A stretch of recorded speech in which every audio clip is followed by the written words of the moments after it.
क्या हाल चाल आप सब लोगों के। बेटा अगर हम लोग बात करें, हम लोगों ने आपके लास्ट क्लास के अंदर बेटा टॉपिक कंप्लीट कर लिया था, दैट इज हार्डवेयर। अगर मैं बात करूं बेटा हार्डवेयर टॉपिक के अंदर हम लोगों ने सबसे पहले हार्डवेयर की डेफिनेशन पढ़ी थी, फिर हमने बेटा डिफरेंट टाइप्स के हार्डवेयर पढ़े थे। सबसे पहला पढ़ा था input devices, second one is output devices, third one is processing device and last is storage devices. Storage devices के अंदर बेटा हमने तीन तरीके के स्टोरेज डिवाइसेस पढ़ी थी। वन इज, याद हो बेटा, प्राइमरी स्टोरेज डिवाइसेस जिसके अंदर आपको दो पड़ी थी, one is RAM and one is ROM. दूसरा पढ़ा था बेटा आपने सेकेंडरी स्टोरेज डिवाइसेस जिसमें आपने पढ़ा था CD, DVD, pen drive, hard disk, memory card. इसके बाद बेटा हमने लास्ट पढ़ी थी इंटरनल स्टोरेज डिवाइसेस जिसमें आपने दो पढ़ी थी, one is registers and one is cache. Clear है सर। अगर मैं बात करूं हार्डवेयर टॉपिक की बात करते हैं तो कान खुले, May 21 and onwards, May 21 and onwards आपके मॉड्यूल के अंदर बेटा अमेंडमेंट्स आए हैं, इसलिए बता रहा हूं May 21 एंड ऑनवर्ड्स आपका स्टडी मॉड्यूल अमेंड किया गया। अमेंड किया गया और अमेंडमेंट क्या आए हैं। अगर मैं बात करूं बेटा हार्डवेयर टॉपिक के अंदर तीन चीजों को ऐड कर दिया गया। क्या क्या ऐड किया गया? सबसे पहला कॉन्सेप्ट आपके मॉड्यूल के अंदर ऐड किया गया है difference between registers and cache. Means आपने रजिस्टर्स भी पढ़ा, आपने कैश भी पढ़ा। आपके मॉड्यूल के अंदर बेटा डिफरेंस को क्या किया गया? ऐड किया गया, अमेंड किया गया।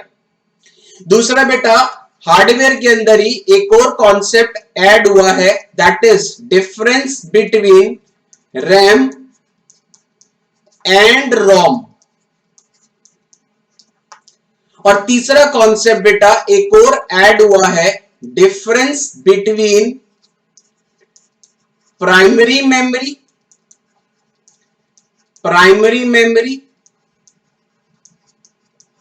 And secondary memory.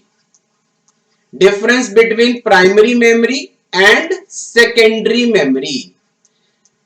ये बेटा तीन अमेंडमेंट आए हैं May 21 एंड ऑनवर्ड्स। इसका मतलब सर आप जो पढ़ रहे हो वो अमेंडेड पढ़ रहे हो। मैं आपको इसलिए बता रहा हूं कि क्या चेंजेस आए हैं। क्यों? बिकॉज बेटा जो भी पोर्शन अमेंड होता है वो आपके एग्जाम के पॉइंट ऑफ व्यू से इंपॉर्टेंट हो जाता है और एग्जाम में क्वेश्चन आने के चांसेस ज्यादा हो जाते हैं उस पोर्शन से जिस पोर्शन को बेटा आपके मॉड्यूल के अंदर क्या किया जाता है? अमेंड किया जाता है। तो हार्डवेयर टॉपिक के अंदर बेटा तीन अमेंडमेंट आए हैं। First one is difference between registers and cache, second one is difference between RAM and ROM, third one is difference between primary memory and secondary memory. Clear है बेटा। अगर एग्जाम के पॉइंट ऑफ व्यू से बात करूं तो बेटा आपके एग्जाम के पॉइंट ऑफ व्यू से क्वेश्चन आने के चांसेस ज्यादा हैं इस अमेंडमेंट वाले पोर्शन में से, बिकॉज कहीं ना कहीं बेटा जो अमेंडेड पोर्शन होता है वो एग्जाम के लिए इंपॉर्टेंट हो जाता है। क्लियर है। अब एक चीज सबसे पहले हम लोग देखते हैं सर, पहला concept that is difference between registers and cache. आप पहले समझ लेना, उसके बाद मैं आपको अपडेट करवाऊंगा। तो हेडिंग डाल लो बेटा, हेडिंग डाल लो difference between registers and cache. अब कैसे आंसर लिखना है वो मैं आपको बताऊंगा। आपको दो कॉलम बनाना है। जब भी डिफरेंस आएगा तो बेटा डिफरेंस को डिफरेंस की तरीके से लिखोगे। आपको दो कॉलम बनाने हैं और दो कॉलम के एक कॉलम में लिखना है बेटा कैश और दूसरे कॉलम में लिखना है रजिस्टर्स। मींस पहले कॉलम में रजिस्टर्स लिखो, दूसरे कॉलम में लिखो कैश। तो सबसे पहला हम लोग डिफरेंस जो देख रहे हैं that is difference between registers and cache. Sir दोनों ही इंटरनल मेमोरी होती हैं और ये इंटरनल क्यों होती हैं? बिकॉज ये दोनों मेमोरी किसके अंदर इनबिल्ट होती हैं? ये दोनों मेमोरी सीपीयू के अंदर इनबिल्ट होती हैं। ठीक है। अब देखो आपके मॉड्यूल ने क्या करा। आपके मॉड्यूल ने सबसे पहला पॉइंट डिफरेंस का, सामने सुन लीजिए, वापस से रिकॉल करवा रहा हूं जल्दी से। मुझे एक बात बताओ बेटा, रजिस्टर्स हार्दी, रजिस्टर्स की स्पीड क्या होती है? सबसे ज्यादा फास्ट होती है। ठीक है, registers are the high speed memory inside the CPU for storing small amount of data. और रजिस्टर्स कितना डेटा स्टोर करता था, 32 बिट्स या 64 बिट्स। तो पहला पॉइंट आपके मॉड्यूल ने डेफिनेशन ही लिख दी। आपके मॉड्यूल ने क्या करा, आपके मॉड्यूल ने लिखा registers are the high speed memory inside the CPU. वही डेफिनेशन लिखी है, registers are the high speed memory inside the CPU for storing small amount of data, और डेटा का साइज कितना है बेटा, दैट इज 32 बिट्स या 64 बिट्स। मींस रजिस्टर्स के अंदर कितना डेटा स्टोर हो सकता है, रजिस्टर्स का साइज कितना होता है, 32 बिट्स या 64 बिट्स। तो पहला पॉइंट जो रजिस्टर में आपके मॉड्यूल ने डिफरेंस में लिखा है, रजिस्टर्स की डेफिनेशन ही लिख दी। तो रजिस्टर्स की डेफिनेशन में क्या था, registers are the high speed memory inside the CPU for storing small amount of data, that is 32 bits और 64 बिट्स। अब कैश में आपके मॉड्यूल ने क्या लिखा, इसके अपोजिट। अब एक बात, कैश मार्केट में जब आया था, मुझे बताओ बेटा आपके मॉड्यूल ने क्या करा। देखो मैं अब कैश को वापस से एक बारी डायग्राम से समझाता हूं डेफिनेशन के अकॉर्डिंग। आपने 1 + 2 + 3 एंटर करा। अब ये मान लो रजिस्टर्स मार्केट में अभी नहीं आई। सबसे पहले 1 + 2 किस पे गया, सीयू से किस पे गया, एएलयू। रिजल्ट क्या आया, 3। ये 3 रिजल्ट किसने लिया, सीयू ने लिया। सीयू ने किसको दे दिया, रैम को दे दिया, और रैम को देने के बाद एक कॉपी सीयू ने कैश में भी स्टोर कर ली। अब मुझे बताओ आगे की कैलकुलेशन के लिए सीयू इस 3 को कहां से उठाएगा, कैश से उठाएगा। तो जब कैश से उठाएगा तो क्या रिड्यूस हो गया बेटा, क्या रिड्यूस हो गया, टाइम रिड्यूस हो गया। मुझे बताओ जब सीयू कैश से कोई डेटा उठाता है तो कहीं ना कहीं बेटा टाइम कम लगेगा ना कैलकुलेशंस के लिए। जब टाइम कम लगेगा तो स्पीड ऑटोमेटिकली क्या हो जाएगी, फास्ट हो जाएगी। अगर रैम से उठाता तो टाइम ज्यादा लगता, कैश से उठा रहा है डेटा तो टाइम क्या हो रहा है, रिड्यूस हो रहा है। जब टाइम रिड्यूस हो रहा है तो स्पीड क्या हो जाएगी बेटा, फास्ट हो जाएगी। तो कैश में आपके मॉड्यूल ने पहले पॉइंट में क्या लिख दिया सर, कैश मेमोरी क्या है, cache memory is an internal memory of central processing unit which is used to reduce the average time. Means कहीं ना कहीं कैश मेमोरी मार्केट में ही तो टाइम क्या हो गया बेटा, रिड्यूस हो गया। मुझे नहीं पता क्या सोच के तुम्हारे मॉड्यूल ने ये डिफरेंस ऐड किया है, बट इतना ध्यान रखना पहले पॉइंट में डेफिनेशन ही लिखी है, registers are the high speed memory inside the CPU for storing a small amount of data. Data का साइज 32 बिट्स और 64 बिट्स।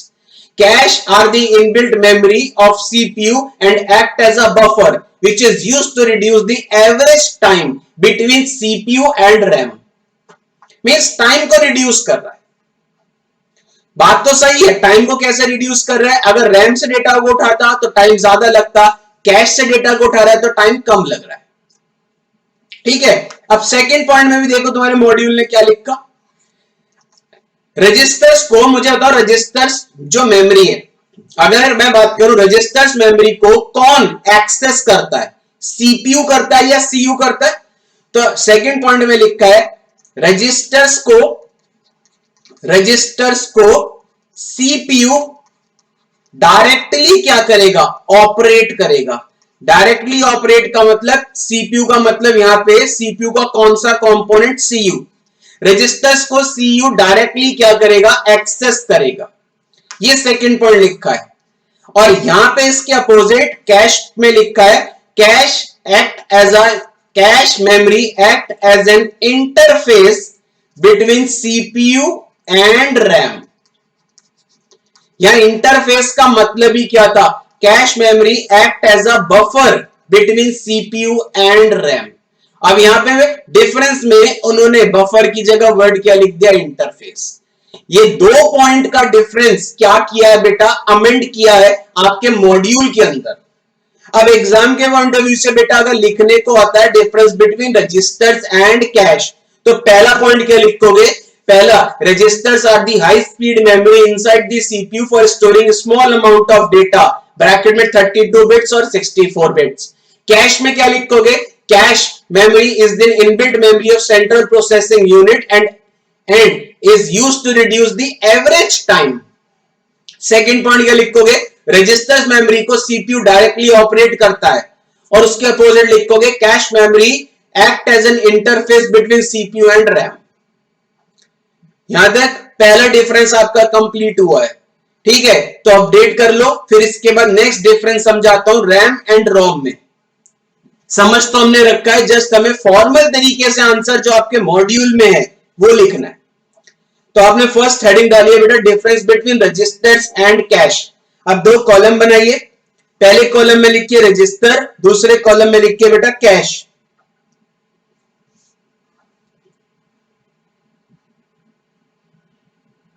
पहले कॉलम में लिखिए बेटा रजिस्टर्स, दूसरे कॉलम में लिखिए बेटा कैश। अब फर्स्ट पॉइंट लिखो रजिस्टर में, डैश डाल के लिखो, सॉरी डैश कह रहा हूं, फर्स्ट पॉइंट लिखो registers are the high speed memory, registers are the high speed memory within CPU, registers are the high speed memory within CPU for storing small amount of data, registers are the high speed memory within CPU for storing small amount of data, bracket में लिखिए 32 bits और 64 bits. Bits की full form क्या होती है? Binary digits. एक alphabet के according कितने बिट्स होते हैं? 8 बिट्स। याद है ना, कल कन्वर्जन बताया था, या 1 बाइट भी बोलते हैं। तो ये लिखा है registers are the high speed memory within CPU for storing small amount of data, bracket में लिखिए 32 बिट्स और 64 बिट्स।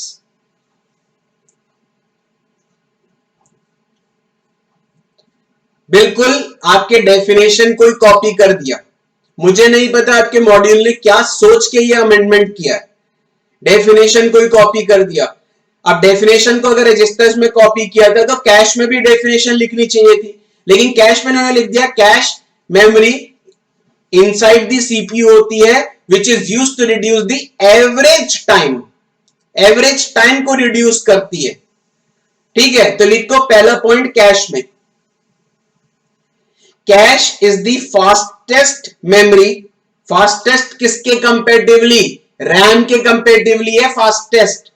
रजिस्टर से तो कैश की स्पीड स्लो होती है, याद रखना, ये कल मैंने हायरार्की भी समझाई थी, ठीक है? तो लिखिए बेटा cash is the fastest memory, fastest नहीं फास्ट लिखो, खाली fast. Cash is the fast memory built into CPU, cache is the fast memory built into CPU which is used to reduce average time, which is used to reduce average time to access data from main memory. Main memory मतलब RAM से data को access करते थे, time ज्यादा लगता था।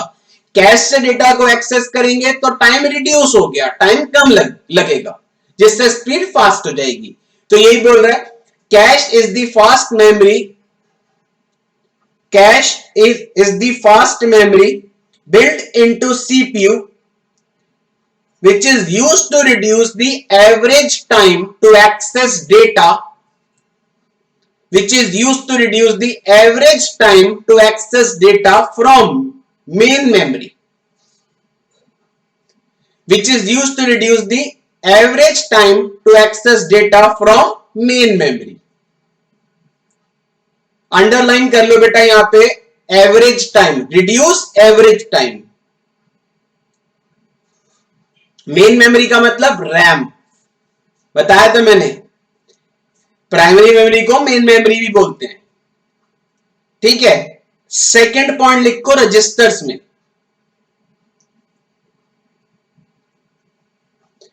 Second point लिखिए registers में, registers are the memory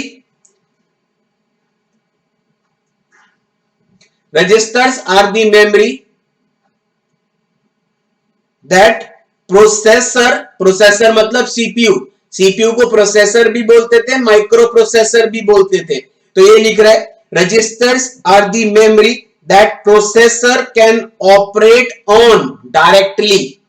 means registers को एक्सेस कौन करता है?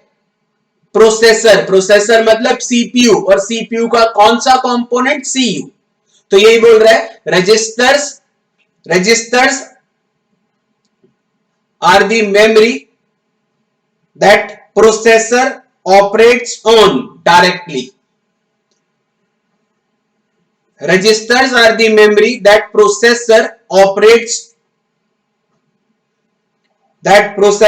operates on directly. कैश में सेकेंड पॉइंट लिख लो, cache is an interface between CPU and main memory. Main memory मतलब RAM. Cache is an interface between CPU and main memory. यह interface word लिख दिया और डेफिनेशन में बफर था। ठीक है, this is the first amendment, that is difference between registers and cache. Clear है सर यहां तक फर्स्ट अमेंडमेंट? अब सेकेंड अमेंडमेंट देखते हैं। हेडिंग डाल लो, डिफरेंस बिटवीन, हेडिंग डाल लो बेटा, second amendment, difference between RAM and ROM. अब यहां पे बेटा 3 कॉलम बनाइए। पहला कॉलम है बेटा एस्पेक्ट, मींस कुछ पॉइंट्स हैं जिन पॉइंट्स को दिमाग में रख के डिफरेंस को समझना है।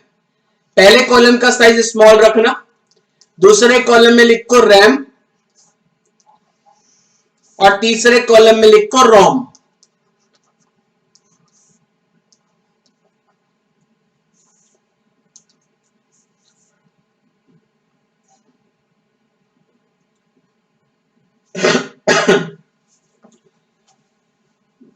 पहले कॉलम में बेटा एस्पेक्ट, दूसरे कॉलम में रैम, तीसरे कॉलम में रोम। अब देखो बेटा एक एक करके पॉइंट समझते रहो, बिल्कुल सिंपल है।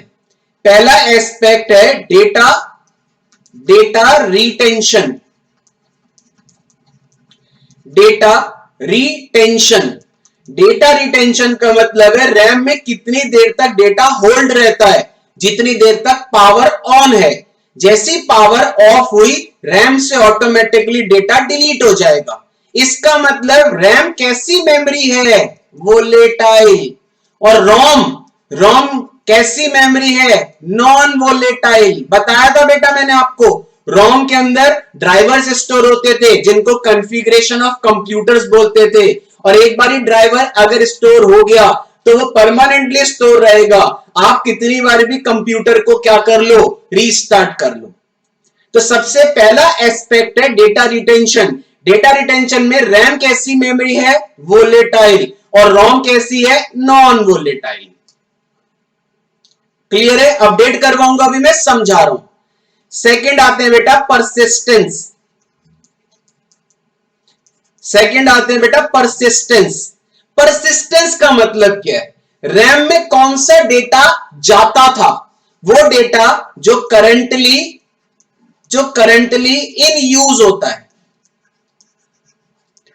रैम में कौन सा डेटा जाता था बेटा? जो करंटली इन यूज होता है। और रोम में कौन सा डेटा जाता था बेटा? That rarely changes.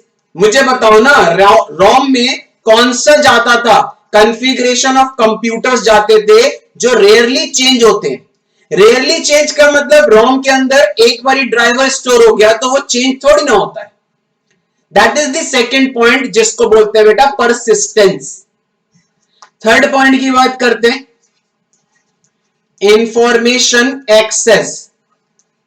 मुझे एक बात बताओ बेटा, रैम से इंफॉर्मेशन को रीड भी कर सकते हैं और रैम में इंफॉर्मेशन को राइट भी कर सकते हैं।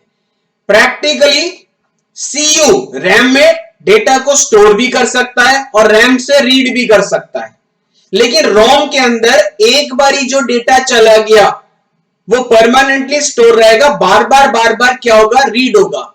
इसलिए रैम को बोलते हैं बेटा रीड एंड राइट मेमोरी, और रोम को बोलते हैं बेटा, नाम ही है read only memory, that is information access. ठीक है, फोर्थ आते हैं storage. Fourth one is storage.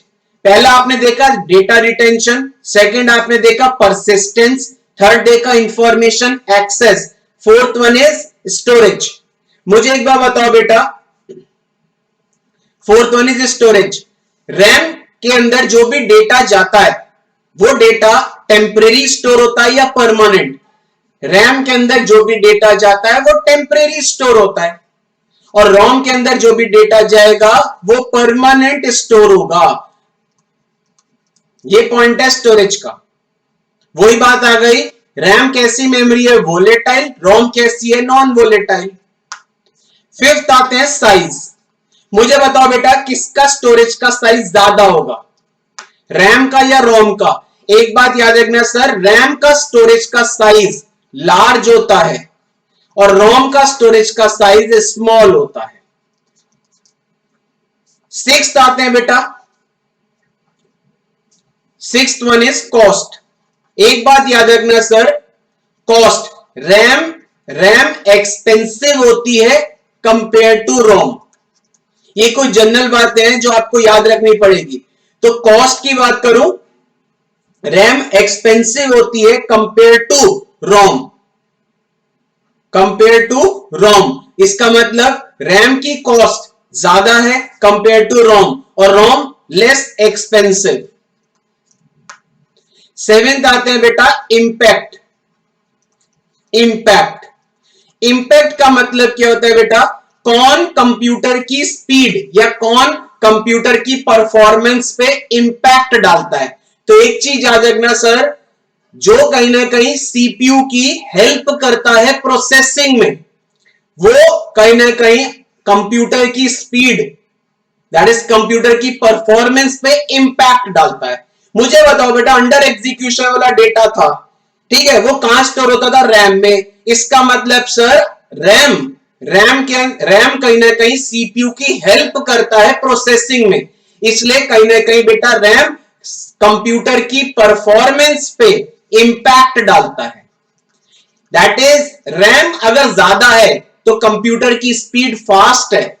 रोम कभी भी नो इंपैक्ट, रोम कभी भी कंप्यूटर की परफॉर्मेंस पे इंपैक्ट नहीं डालता। रोम तो सिर्फ ड्राइवर्स को क्या करता है बेटा? होल्ड करता है। तो these are the difference between RAM and ROM. बिना देखे पहला पॉइंट, डेटा रिटेंशन, परसिस्टेंस। वापस बोलो, data retention, persistence. Third one is बेटा information access, fourth one is storage, fifth one is size, sixth one is cost and seventh one is impact. देख लो, data retention, persistence, information access, storage, size, cost, impact. याद करने का तरीका बता देता हूं, I2 में इंफॉर्मेशन एक्सेस और impact, S2 storage and size, ठीक है, और C। तो वापस DPI2S2C, DPI2S2C, D for data retention, P for persistence, I2 मतलब दो बार आई आएंगे इंफॉर्मेशन एक्सेस और इंपैक्ट, S2 मतलब दो बार ऐसा आएंगे स्टोरेज और साइज, एंड C मतलब कॉस्ट। तो this is what the difference between RAM and ROM. Clear है सर? अब इसको फॉर्मल तरीके से एग्जाम में अगर क्वेश्चन आता है तो आप डिफरेंस को डिफरेंस की तरीके से लिखोगे। एक निमोनिक याद करने का तरीका मैंने बताया, DPI2S2C, D for data retention, P for persistence, I for information access, another I for impact, S for storage, S for size and C for cost. क्लियर है? अपडेट कर लो। This is the second difference जो आपके module में amend हुआ है। 3 column बनाओ, पहले कॉलम में एस्पेक्ट, सेकंड कॉलम में रैम, थर्ड कॉलम में रोम, फर्स्ट कॉलम में एस्पेक्ट, सेकंड कॉलम में रैम, थर्ड कॉलम में रोम। अब एस्पेक्ट में पहला पॉइंट लिखो data retention, data retention. RAM में लिखो volatile in nature, volatile in nature, that is volatile in nature, that is volatile in nature, that is information is lost, volatile in nature, that is information is lost as soon as power is turned off। और ये समझा चुका हूं मैं। volatile in nature, that is information is lost as soon as power is turned off। volatile in nature, that is information is lost as soon as power is turned off। रोम में लिखो पहला point non volatile in nature, non-volatile in nature, that is content remains intact। वही definition है जो पढ़ाई भी थी। non-volatile in nature, that is content remains intact in absence of power, that is content remains intact in absence of power।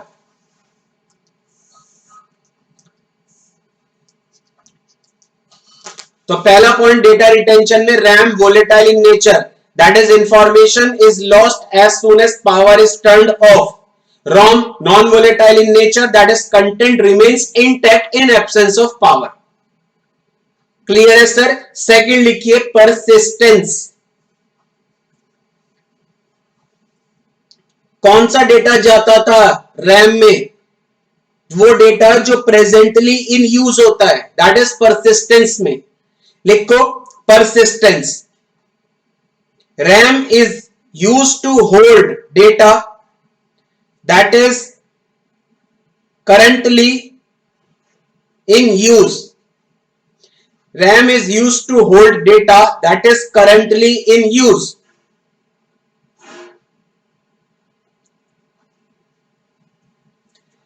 RAM is used to store data that is currently in use, store की जगह hold.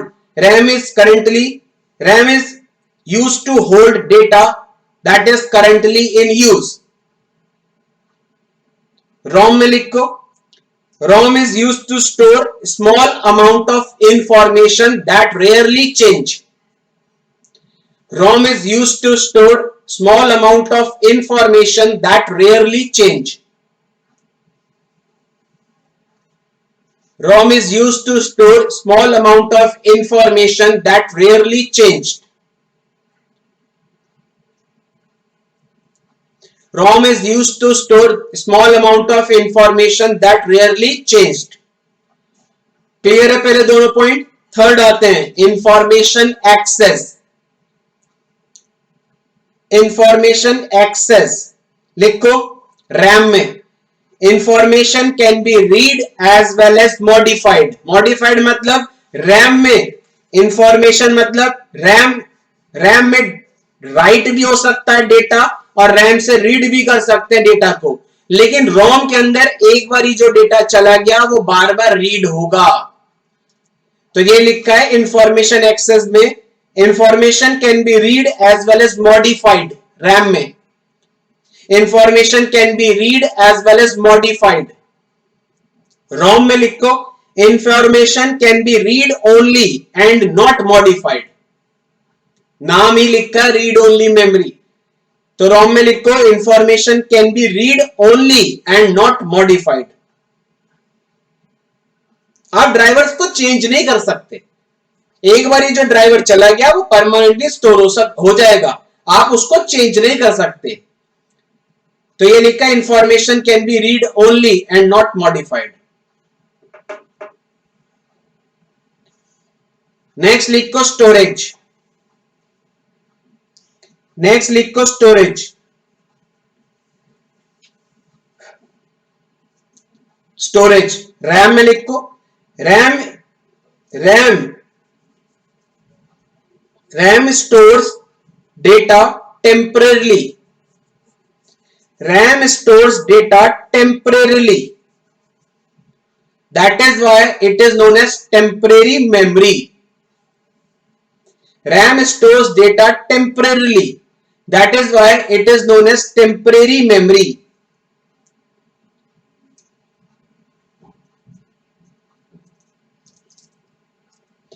RAM stores data temporarily, that is why it is known as temporary memory. ROM में लिखो, ROM is used by manufacturer,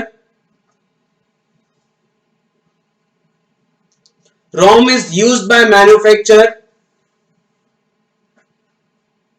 to store data permanently, that is why it is permanent memory. बात वही लिखी है इन्होंने, एक line घुमा दी बस। रैम में लिखा है RAM is used to store data temporarily, that is why it is temporary memory. ROM में लिखा है ROM is used by manufacturer to store data permanently, that is why it is permanent memory. वही volatile non volatile को बढ़ा दिया एक point और। तो ROM is used by manufacturer to store data permanently, that is why it is permanent memory.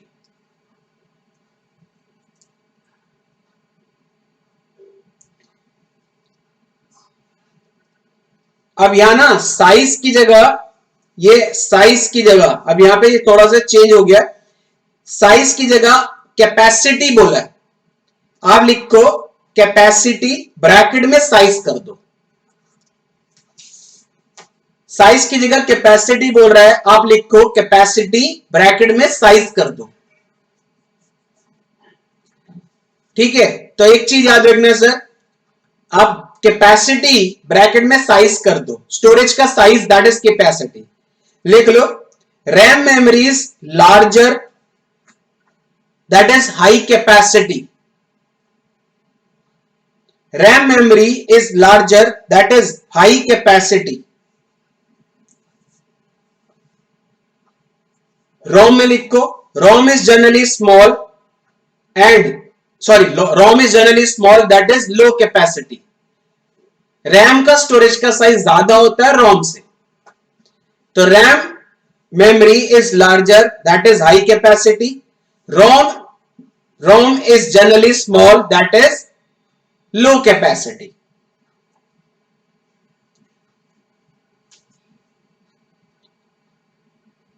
Next लिखो cost, next लिखो cost, RAM is costly,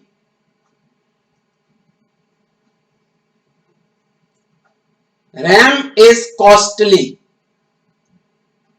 ROM में लिख लो ROM is cheaper compare to RAM, ROM is cheaper, वहां लिखा है अपने costly, वहां लिखा है चीपर। लास्ट इंपैक्ट, कौन कंप्यूटर की परफॉर्मेंस पे इंपैक्ट डालता है? याद रखना सर, रैम, जितनी ज्यादा रैम होगी उतनी कंप्यूटर की परफॉर्मेंस बढ़िया होगी, स्पीड फास्ट होगी। रोम कभी भी कंप्यूटर की परफॉर्मेंस पे इंपैक्ट नहीं डालता। आपने कभी भी सुना होगा ज्यादा रैम होती है सिस्टम में तो आपके कंप्यूटर सिस्टम की स्पीड फास्ट होती है, इसका मतलब रैम कहीं ना कहीं आपके सिस्टम की परफॉर्मेंस पे इंपैक्ट डालता है। तो इंपैक्ट में लिखो RAM has high impact on systems performance, RAM has high impact on system performance, RAM has high impact on system performance। ROM में लिखो no impact on systems performance, no impact on systems performance। Clear है sir? पहला आपने पढ़ा बेटा difference between registers and cache, second आपने पढ़ा difference between RAM and ROM. अब लास्ट बचा है बेटा, हेडिंग डाल लो difference between primary memory and secondary memory. Third amendment जो है that is difference between primary memory and secondary memory. Heading डाल लो। अब हम प्राइमरी मेमोरी और सेकेंडरी मेमोरी के बीच में डिफरेंस देखते हैं। अब 3 कॉलम बनाओ बेटा इसके अंदर भी। पहले कॉलम की बात करें तो पहले कॉलम में एस्पेक्ट, पहले कॉलम में वो लिखिए बेटा एस्पेक्ट। सेकंड कॉलम में लिखो बेटा प्राइमरी मेमोरी और थर्ड कॉलम में लिखो बेटा सेकेंडरी मेमोरी।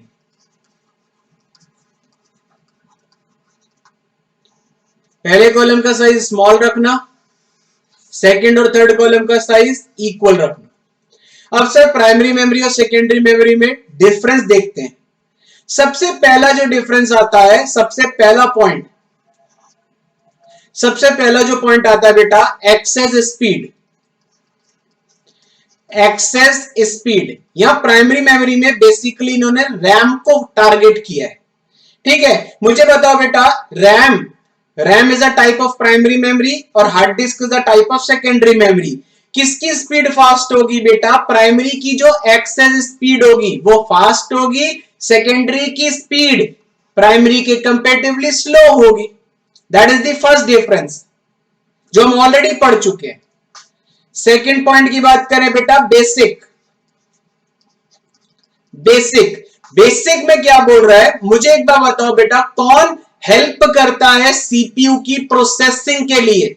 अंडर एग्जीक्यूशन वाला डेटा जो भी होता है वो कहां जाता है? प्राइमरी दैट इज रैम में जाता है। इसका मतलब सर प्राइमरी मेमोरी कहीं ना कहीं सीपीयू की क्या करता है? सीपीयू की हेल्प करता है। इसका मतलब सर सीपीयू प्राइमरी मेमोरी को डायरेक्टली एक्सेस करता है और सेकेंडरी मेमोरी हेल्प नहीं करता प्रोसेसिंग में, इसलिए सेकेंडरी मेमोरी को सीपीयू डायरेक्टली क्या नहीं कर सकता? एक्सेस नहीं कर सकता। ठीक, that is the second aspect. Third aspect is data. मुझे बताओ बेटा रैम में कौन सा डेटा जाता था? वो डेटा जो अंडर एग्जीक्यूशन होता है, मींस वो डेटा जो प्रेजेंटली इन यूज होता है। और सेकेंडरी में कौन सा डेटा जाता है बेटा? वो डेटा जो कंप्लीट सॉल्व होता है। ठीक, फोर्थ पॉइंट की बात करते हैं सर, एक्सपेंसिव। सर रैम की कॉस्ट ज्यादा होती है कंपेयर टू हार्ड डिस्क। कैसे? 32 जीबी की रैम खरीदोगे, यहां लिख रहा हूं मैं कॉस्टली, यहां लिख रहा हूं बेटा लेस एक्सपेंसिव। कैसे? 32 जीबी की, अगर आप 32 जीबी की रैम खरीदोगे तो कॉस्ट आएगी बेटा, 32 जीबी की रैम की कॉस्ट आएगी 2000 और 1 टेराबाइट की हार्ड डिस्क खरीदोगे तो कॉस्ट आएगी 2000। इसका मतलब सर 2000 में 1 टेराबाइट की हार्ड डिस्क और 2000 में 32 जीबी की रैम में साइज कम है और कॉस्ट ज्यादा है। तो एक बात याद रखना सर, 32 जीबी की रैम खरीदोगे तो कॉस्ट ज्यादा आएगी, 1 टेराबाइट की हार्ड डिस्क खरीदोगे तो कॉस्ट कम आएगी कंपेयर टू रैम। इसलिए रैम की कॉस्ट क्या है बेटा? ज्यादा है compare to hard disk. Next आते हैं बेटा फॉर्मेशन। फॉर्मेशन मतलब रैम कौन से मटेरियल से बनी होती है? RAM is made of semiconductor material. Semiconductor वो मटेरियल होता है जो गुड कंडक्टर ऑफ इलेक्ट्रिसिटी होता है। इसका मतलब ज्यादा पावर आ जाएगी तब भी रैम नहीं फूकेगी। लेकिन अगर मैं सेकेंडरी की बात करूं, सेकेंडरी में सीडी की बात करते हैं, ये डीवीडी की बात करते हैं। सीडी डीवीडी को उठाते हो आपको आपकी शक्ल दिखती है ना, तो secondary memory is made of optical material, that is formation. ठीक है, नेक्स्ट आते हैं बेटा, नेक्स्ट आते हैं, वापस बोल रहा हूं सर, पहला एक्सेस स्पीड, दूसरा बेसिक, तीसरा डेटा, चौथा एक्सपेंसिव, पांचवा फॉर्मेशन। नेक्स्ट आते हैं बेटा वोलेटिलिटी। कौन सी वोलेटाइल मेमोरी होती है? Primary is a volatile memory and it is non volatile. ये तो बिल्कुल सिंपल है, वोलेटिलिटी। ठीक है, नेक्स्ट आते हैं सेवेंथ। मुझे बताओ बेटा साइज। किसका स्टोरेज का साइज ज्यादा है, प्राइमरी का या सेकेंडरी का? प्राइमरी मेमोरी का स्टोरेज का साइज स्मॉल है compare to secondary memory. Hard disk का स्टोरेज का साइज ज्यादा होता है। लास्ट आते हैं बेटा स्पीड। किसकी स्पीड फास्ट होगी? हायरार्की याद करो, रैम की स्पीड फास्ट होती है और हार्ड डिस्क की स्पीड रैम के कंपेरेटिवली स्लो होती है। तो this is what the difference between primary memory and secondary memory. बिल्कुल सिंपल डिफरेंस है। याद रखने का तरीका वापस बोल रहा हूं सर, याद रखने का तरीका एक ही है, बार बार चीजों को क्या करो, रिकॉल करो। जब आप बार बार रिकॉल करोगे तो कहीं ना कहीं बेटा, वापस बोलो, बार बार रिकॉल करोगे तो चीजें आपको रिटेन हो जाएंगी। ये लास्ट पॉइंट जो स्पीड का है ना, ये स्पीड का पॉइंट पहले भी दे रखा है आपके मॉड्यूल ने, तो दो बार रिपीट मत करना। तो ये लास्ट पॉइंट हटा रहा हूं क्योंकि पहला पॉइंट ही क्या है, स्पीड है। यहां कंप्लीट होता है बेटा आपका अमेंडमेंट सारे, यहां कंप्लीट होता है बेटा आपका पूरा का पूरा टॉपिक बेटा हार्डवेयर। अपडेट कर लो फटाफट, यहां पे कंप्लीट होता है आपका topic that is hardware. Next class में नया टॉपिक स्टार्ट करेंगे। तो जल्दी से 3 कॉलम बनाओ। पहले कॉलम में लिखो एस्पेक्ट, दूसरे में लिखो प्राइमरी मेमोरी, तीसरे में लिखो secondary memory.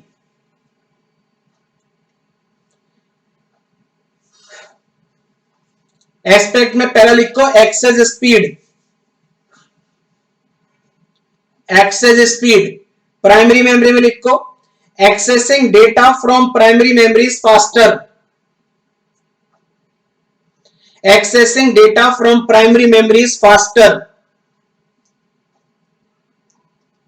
Accessing data from primary memory is faster,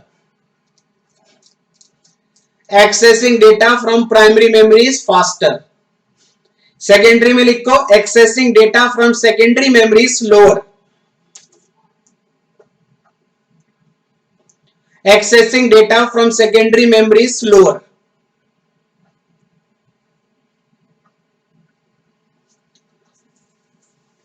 clear है? पहला बिल्कुल सिंपल है, रैम की स्पीड फास्ट होती है, हार्ड डिस्क की स्पीड स्लो होती है, वही पॉइंट है।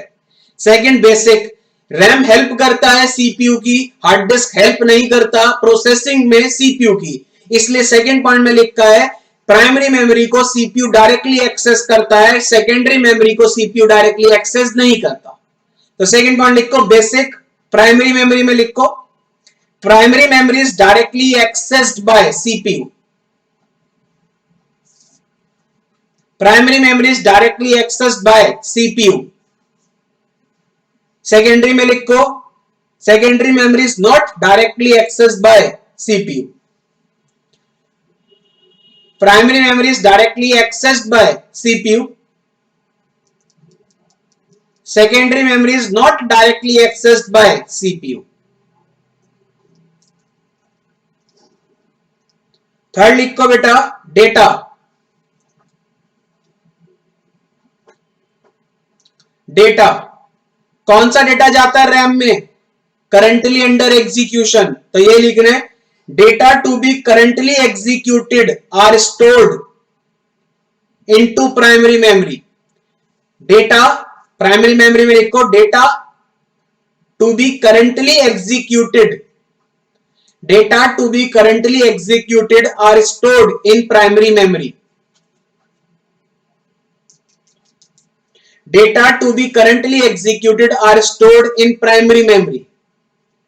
secondary में लिखो data to be completely solved is kept in secondary memory।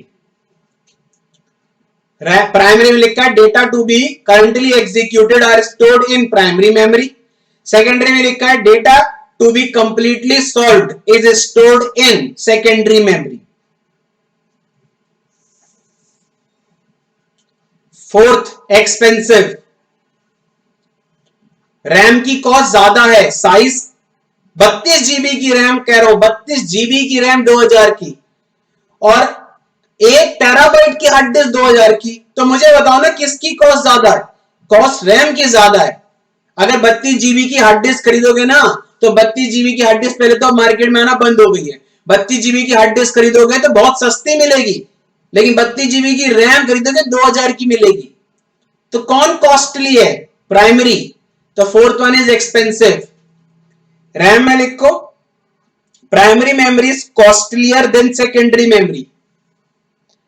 Primary memory is costlier than secondary memory, और सेकेंडरी में लिख लो cheaper than primary memory. Simple, बिल्कुल आंसर है, और ये सब कुछ मैं आपको पढ़ाते टाइम समझा चुका हूं। तो यहां लिखा है primary memory is costlier than secondary memory, वहां लिख लो cheaper than primary memory. Next लिखो फॉर्मेशन। कौन से मटेरियल से बना हुआ है रैम बेटा? Semiconductor material. सेमीकंडक्टर वो मटेरियल होता है जो गुड कंडक्टर ऑफ इलेक्ट्रिसिटी होता है। और अगर मैं बात करूं सेकेंडरी, सेकेंडरी कौन से मटेरियल से बना होता है? बहुत सारे मटेरियल हैं, लेकिन सीडी डीवीडी देखा है? सीडी डीवीडी में आपको आपकी शक्ल दिखती है, इसको बोलते हैं ऑप्टिकल। रिफ्लेक्शन होता है ना जो, उसको ऑप्टिकल बोलते हैं। तो ये लिख रहे हैं फॉर्मेशन में, primary memory are made of semiconductor material. Primary memory are made of semiconductor material. Primary memory are made of semiconductor material. while लिखो secondary memory are made of optical material. Primary memory are made of semiconductor material, secondary memory are made of optical material. Next लिखो बेटा volatility, बिल्कुल सिंपल। Primary memory is volatile in nature और secondary memory is non volatile in nature. ये तो लिख सकते हो लाइन, बिल्कुल सिंपल। And last is size. Hard disk मैंने आपको बताया हार्ड डिस्क का सबसे ज्यादा स्टोरेज का साइज होता है, तो लास्ट लिखना साइज। प्राइमरी में लिख लो the computer has small primary memory, the computer has a small primary memory, और सेकेंडरी में लिख लो the computer has larger secondary memory। तो साइज में लिखा है the computer has small primary memory और the computer has larger secondary memory। this is the formal answer। अगर एग्जाम में डिफरेंस लिखने को आता है तो बेटा इस तरीके से डिफरेंस लिखोगे, ये है आपका फॉर्मल आंसर। 5 नंबर का क्वेश्चन डायरेक्टली पूछा जा सकता है, तो आपको कम से कम 5 नंबर के क्वेश्चन में 5 पॉइंट्स तो लिखने हैं, और अगर आपने 7 पॉइंट लिख लिए तो ज्यादा बेटर है। ठीक है, यहां कंप्लीट होता है बेटा आपका पूरा का पूरा टॉपिक, दैट इज हार्डवेयर। वापस बोल रहा हूं, 3 अमेंडमेंट जो आए मैंने अलग से आपको इसलिए बताया अमेंडमेंट, बिकॉज जो भी अमेंडेड होता है वो एग्जाम के पॉइंट ऑफ व्यू से इंपॉर्टेंट होता है। क्लियर है सर? तो बेटा नेक्स्ट क्लास में स्टार्ट करेंगे नया topic. Till then good bye.